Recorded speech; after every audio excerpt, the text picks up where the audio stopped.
We were born 6 sisters and a brother. And because of life struggles, all my sisters were married at a very young age. So I told myself that I will not do such thing. I chose to be a nun.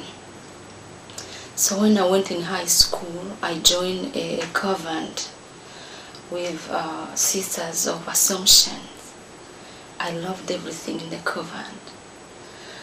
My life was safe, all my needs were met. It was my dream to be a nun and be out of troubles of this world. And one evening, the head nun came to me and she called me in private. And when the head nun called you in this manner, it should be for just 2 reasons. One, you are in trouble, or you are going to be promoted.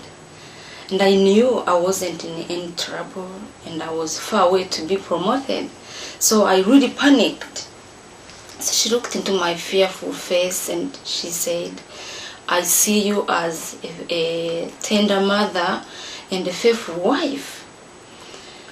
That was just suspicious. She told me, you can be a good mother. I see you serving God. You will serve God no matter what. But your place is not here. It's just outside in the open world. I cried. I begged her.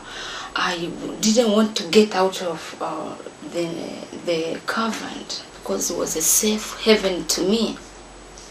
In the morning, she had to announce the news to the whole congregation.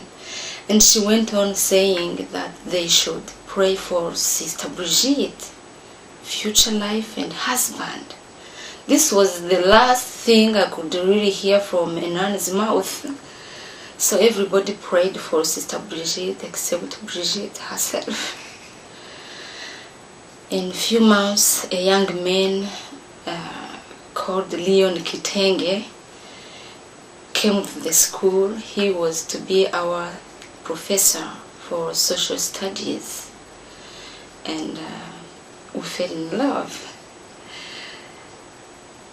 He was very handsome and very intelligent. He spoke very nice French.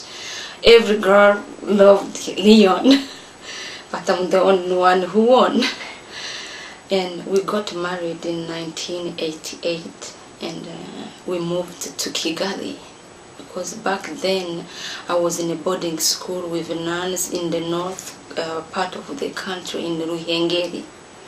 So we moved to Kigali, where Leon got another good job. And in 1989, we got our firstborn, our girl, Brigitte Kitenge, was born. Leon was working with a Swedish company that was making construction material in the whole region of Great Lakes. It was a very promising career. He made good money. I was able to go back and finish my school. By that time, I went for university in Mburabuturo, in law school.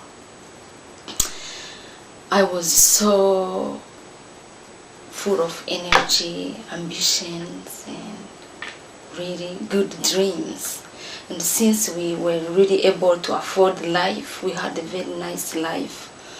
Everything that everybody could really wish for.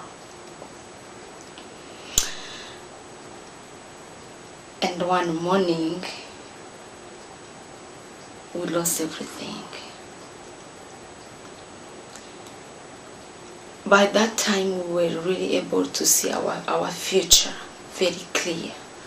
I was in my 2nd year of university in law school.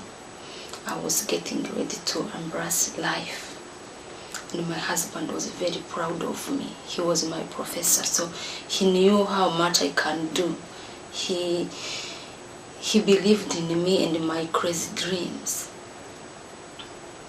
And my sisters, my brother, everybody. I'm the only one who went far in education in the whole family. So everybody was looking into me as a pioneer in my family. So I worked hard to please and to become somebody to help my family. In 1994, it was in April the 6th, it happened. The president, Habyarimana, was killed. They accused the whole tribe to be part of his death. So poor people like us, we paid for what we didn't know. It was then that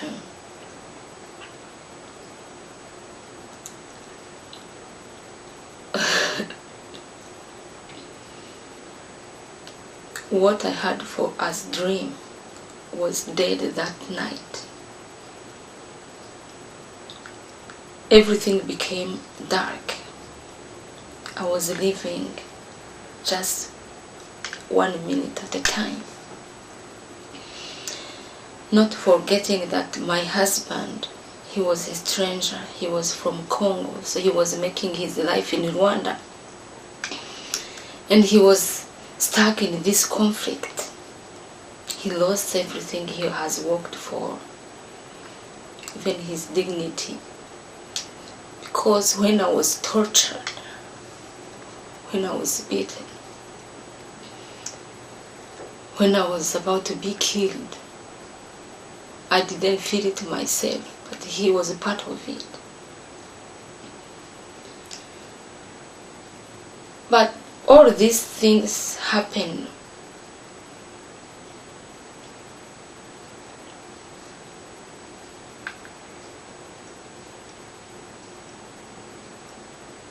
as a surprise for many people.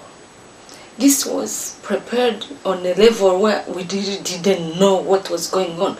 We knew that there were a conflict between Hutu and Tutsi, but nobody could have thought of what happened that day. In our country there is a saying, it says that when elephants are fighting on herbs, suffer. So the politics were played somewhere where we really didn't reach and we didn't know what was going on. But we paid for it.